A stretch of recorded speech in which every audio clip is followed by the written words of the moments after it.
Each episode of Education with an Edge is meant to create, cultivate, and inspire honest discussion about issues affecting youth. Hosted by author, artist, educator, advocate, and speaker, Jaquel Lane. Hello and welcome. I'm your host, Jaquel Lane, and this is Education with an Edge, the podcast where every child matters, because that's what we believe, and you should too. I'm so honored to have James Manske here today with us, and thank you, James, for being a part of the show. Definitely. Thank you for this opportunity. Yes. And you come with an illustrious biography. James became an entrepreneur at the age of 10, and then at 15, he launched a well-known lawn and landscape company with 7 divisions. With more than 18 years in the customer service industry, James has additionally built multiple successful businesses in the Omaha metropolitan area, including a real estate investment company and an innovative construction equipment manufacturing company. He is also a licensed real estate broker. James shares his successful process of thinking horizontally in his brand new book, Speaking and Coaching Programs to Help Others Find Multiple Corollary Options to Expand Sales, Businesses, and Growth, as well as reduce risk while creating great success. His creative but simplified thought process and unique ability to envision industry-leading transformations makes James an encyclopedia for all entrepreneurs. So awesome. Awesome. Thank you. Such that was a mouthful. Myriad of accomplishments. Thanks for the kind words. Absolutely. You deserve them. So, James, since this podcast is dedicated to youth who are interested in bettering themselves, can you tell us a little bit about yourself and your childhood, where you went to school, all that good stuff? Sure. Yeah. So I'm a son of traveling parents. So my dad was international banking. My mom was actually a flight attendant. So I was born overseas in Riyadh, Saudi Arabia. I don't know if you even knew that. I did not know that. So I was awesome. only there for a couple years before they moved back when his contract was over. And my dad's family is from Nebraska, so we came back to Omaha and have been in Elkhorn Public Schools through all my schooling and went to college at UNO. So kind of coming full circle back to Nebraska where he's from, and been here ever since. I love that. And this is actually not one of the questions I was going to ask you, but you have an awesome scholarship program that is at Elkhorn South that you dedicated. Can you tell us a little bit about that? Yeah, so I was actually, when I went to high school, it was either your GPA score or you're going into medical or you're going into engineering or something that's where they gave out all the scholarships, right? It was promoting the best grades and the brightest people. So I was not in that category. I was still smart, but I didn't push myself to get a 4.2 GPA. Right. And there was no scholarships from previous Elkhorn graduates for business or anything. So we started the first entrepreneurial scholarship when it was just one high school. And now we have it at all 3 schools with Elkhorn North started out. So that's $15,000 total towards people advancing into business or entrepreneurial studies. I love that. I love that you're supporting the school that you went to and giving back and seeing a need and filling a need, because that's really what it's all about. So exactly. Very, very cool. And we don't look at GPAs. I mean, with our committee of people that go through all the scholarship applicants, it's not about who has the highest GPA or who has $50,000 to UNL or UNO or wherever they're going. It's who's got business mindset or currently has a business in high school that we can help to further their education. Very, very cool. So what did you dream about when you were growing up? Like, Gosh, what did you dream about becoming? This question was tough. But I remember back in probably when I was 10 years old, I always wanted to do marine biology for some reason. Very cool. But I love the ocean. I love like marine life, and the idea of being in the Caribbean and just being on a boat and going and studying the ocean just seemed like a dream job until I realized how much their average pay was. And I said, I can't live off $32,000 a year, whatever that was back then. But I always knew I was meant for something bigger. I didn't know what it was when I was in elementary, high school, but I always knew that I was capable of doing more and giving back more. So it always evolved into what can I build or what can I do just to help people. I'm very interested by the marine biology. I think that would have been, maybe I wanted to do that when I was little, just play with the dolphins. Yeah. Sounded exactly. like a good plan. Very, very interesting. That's why I love these podcasts. I learn so much about people. And then obviously how you use that to catapult and then decided to help other people, that you always wanted to do. So, since this show is geared towards inspiring young people as well, what do you think the most significant obstacle or challenge has been for you in your life, and how have you overcome it? I never really had any big obstacles. I was probably like every other kid in school. There was some people bullying me, staff even too. So staff and kids where I never let it get to me because I just always knew, and I read early on that just the best revenge is success. So I just kind of sucked it up, worked harder, did everything I could, and just to prove myself later down the road by not saying anything, if that makes sense. Yeah. So it was more of just being able to prove that I was better, not than anybody else, but just better for myself. Absolutely. And then that kind of snowballs into helping everybody else too. So even the people that might have treated me poorly in the past, now I'm still friends with some of those people, or as many as I can be. There's no grudges, but I want to just build something where it's open to, okay, if you acknowledge that everybody did something wrong in their earlier years, then we're one step closer. And another thing too, I was in everything in school, like middle school, high school. I was in all the sports I could be in: track, soccer, football, clubs, chorus, band, jazz band, Olympus club, like on and on and on. And a lot of people thought I was crazy for doing all those things. They're like, why are you putting so much stuff on your plate? But looking back, that was one of the key attributes to where I'm at now, because by taking all that stuff and constantly being productive in different things and learning different avenues, now when I get a bunch of data or a bunch of things coming at me, I can easily analyze and plan them. So nobody ever told me that growing up. I mean, that was just something that I came to find out, that getting into as many things as I could, you're learning as much as you can, but that also helps you in the long run too. And I also love that because you're exposing yourself to different groups of people. And I mean, especially at Elkhorn South, and I don't know how big was your graduating class? I think it was about 380. Yeah. So, I mean, that's a larger school. And so the fact that you were able to do that and keep up with everything is excellent. But I love to give that advice to students and kids, because expose yourself to different things, and even if it's, and I think there's stereotypes where you have to be in sports or you have to be in drama and you can't do, yes, or whatever, or music or whatever it is. And it's like, the fact is that they can play off of each other, and it's in life, you have to be comfortable around a lot of different people, and you might not even know your interests or whatever at that young of an age. So that's an excellent point. Yeah. And even with the people that you meet, I mean, I was around the jocks. I was around the band people, the chorus people, the really smart people in Olympus Club that have double the IQs that I had. But I was in all those groups and making friends with them. Right. And just being yourself. Mm-hmm. I mean, I wasn't trying to show off I wasn't the best football player or best, musician. Yeah. But you learn so much from being in those circles, and then that carries with you for the rest of your life. Absolutely. Absolutely. So James, you've done so many things at such a young age. So what is it? You talk a lot about, your passion to be successful. So what is it that drives that passion for you? For me, it all comes down to the people. I just want to help as many people as possible, whether that being creating jobs for people. I want everybody to make as much money and have the best opportunities available. I'm also just building for the future. So right now I want to work as much as I can every day of the week to provide for when I do have a family, that I can take time away, spend time with my kids, my wife, travel whenever you want to, and not be worried about money at that point.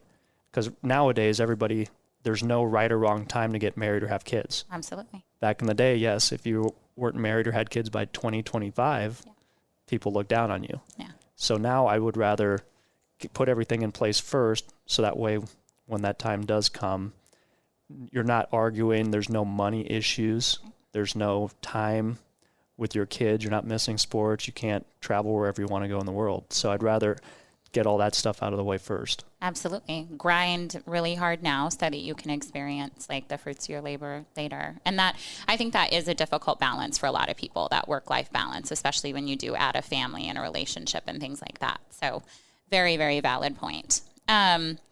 So you are very passionate and you have an entrepreneurial spirit. Can you tell us a little bit how you started your first business and what the catalyst or reason was behind your reason for wanting to become a business owner? Because that's a lot. You were young. Yeah. You were really young. Yeah, I don't remember how old you are when you're 10 years old. Fourth grade? Yeah. Right? Yeah. Fourth or fifth grade? Yeah. So I actually started a business with my neighbor. My parents lived in the back of one of the golf holes, like on the golf course. Yeah. So we used to go golf ball hunting and find golf balls in the creeks. We'd wash them up, polish them, everything, and then sell them back to golfers. So we just set up a table and sell them back to people, and then we started selling pop.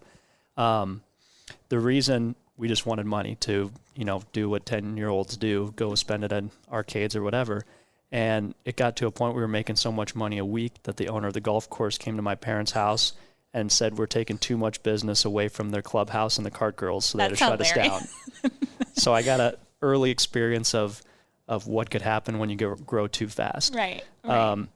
So that kind of started my journey. And then in high school, I just started mowing houses around the neighborhood and kept working after school practice on weekends, and then kept built it through college, and then realized at some point that I have a lot more flexibility working for myself than somebody else. Yes. And continued to build it, double down, and that kind of led to where I'm at today. Absolutely. That's I love the golf ball story. I lose a lot of golf balls, so I probably would have been asking for your assistance. And another thing my parents did early on is they put in perspective the value of money. Yes. So I never got Abercrombie and Fitch stuff for Christmas. Mm-hmm. Like I had to save up birthday present money or golf ball money or whatever it was, and then go out and buy it myself. Yeah. Even my first vehicles, I had to buy them all myself, insurance, cell phones in college. So just that value of money early on where nothing was handed to me. I mean, I lived a good life, but if I wanted something that was more than Target clothing, then I had to save up for it. So I had to figure out a way to make money to do those things, which I appreciate them for teaching me. Looking back now. Yes. Such a valuable lesson, because I think it's hard for some young people to understand that. It really is truly for their good when that happens. Absolutely. So when in your life can you think of a time when you really made the most difference, or you feel like you made the most difference? So every year I try to make a bigger difference than the year prior, whether that's donations or fundraisers, mentorships. So for me, they all kind of build upon each other, but I would go back to the scholarship because like I said, I didn't have a scholarship to go to college, and just helping these people start their businesses or build their businesses from that. It's a great feeling that nobody's done before at Elkhorn. So it's something that I could at least give back. And then I always give them my contact info. If they ever need help down the road when they start a business after college, that I'm happy to help them. There's plans to do some other stuff for military and veterans. Yeah. Because a lot of my family is military based. And it's just getting to that point. So once that does come into play. Yeah. But that's a big passion for me, is these people sacrificed everything for us to be sitting here right now safe. And everybody kind of just brushes them under the rug and says, okay, yeah, they're fine. And then nobody pays attention to them. Absolutely. I just mentioned to someone this morning, I was like, we're so blessed to live in a country where there is a free and appropriate public education system. And that's something that obviously so many men and women fight and die for, and something that we should really be grateful for. And I always try to remind students and things that it's not like this in other countries. Like, there is no such thing as public education. You start working when you're born if your parents don't have money, and that's to send you to school, and that's how it is. So excellent point. And I love that you're thinking about doing something for veterans. That's wonderful. So you've had a huge year. You recently wrote a book called Thinking Horizontally. So can you tell our audience a little bit about this book and why you set out to write it? Yeah. So the biggest reason was, of course, to help other business people, business owners, business managers, finding corollary opportunities to build upon. So utilizing your existing staff, your existing skills, assets, building, whatever that may be, to find other opportunities to build wealth. The stats are crazy with new businesses. 20% of small businesses fail in the first year, 33% fail within 2 years, 50% fail 5 years, and 66% fail in 10 years. So I want to help as many business owners overcome those statistics, because nobody really taught me. Right. Like, I never worked for a different company. Right. So I had to learn all the mistakes and spend hundreds of thousands of dollars learning those mistakes. So I just want to help as many people as I can to overcome those. And I figured the book is the easiest way where I can't maybe talk to somebody in a different country or a different part of the country effectively, where they can use those fundamentals and just use them in their individual business. Absolutely. Those statistics are staggering. And so I also love with your scholarship and then mentoring young people into entrepreneurial, entrepreneurial arena. I think that you said it all when it's like, if you can help individuals from making the same mistakes, right? That's where it's at. That's key. Yeah. So congratulations on your book. Thank you. If there was one piece of advice that you would like to give to a young person, or that you could go back in time and give to yourself, about just what you need to do to be successful in life, what would it be? If I was to go back, I would just say to follow your own passions, not somebody else's. Yeah. That's the biggest thing. Yeah. And don't care about what other people say about your passion. Just live your life, do what's best for you. You'll also make a lot of friends growing up in schools. School, college, everything. But at one point, everybody kind of goes their own ways. Yeah. It's sad. You still stay in contact, but you don't see them every 3 days or every day like you used to. So that's going to happen. So what they think about what you're doing isn't important in the scheme of life. It's important for those years in school, and then after school, you're stuck doing it by yourself. Yeah. So you should be focused on what you're doing to make yourself the best you can be, and work harder than everybody else. If I would have gone back, I would have gotten the mentorship, got as much information early on, and just not worried about what other people said or thought, and just do me as best as I could do me. Yeah. And time's the most valuable thing, of course. I mean, cherish those moments in school because they're fun. They go way too quick, but the longer you push stuff back to better yourself, it just pushes your dreams back also. Excellent advice. Excellent advice, especially in a society where the comparison game is so prevalent. And I worry about adults with this, but I do worry about kids and comparing and the social media. So that's excellent. Excellent advice to blaze your own trail. So who was or is a mentor, teacher, or impactful person in your life, and how have they helped you?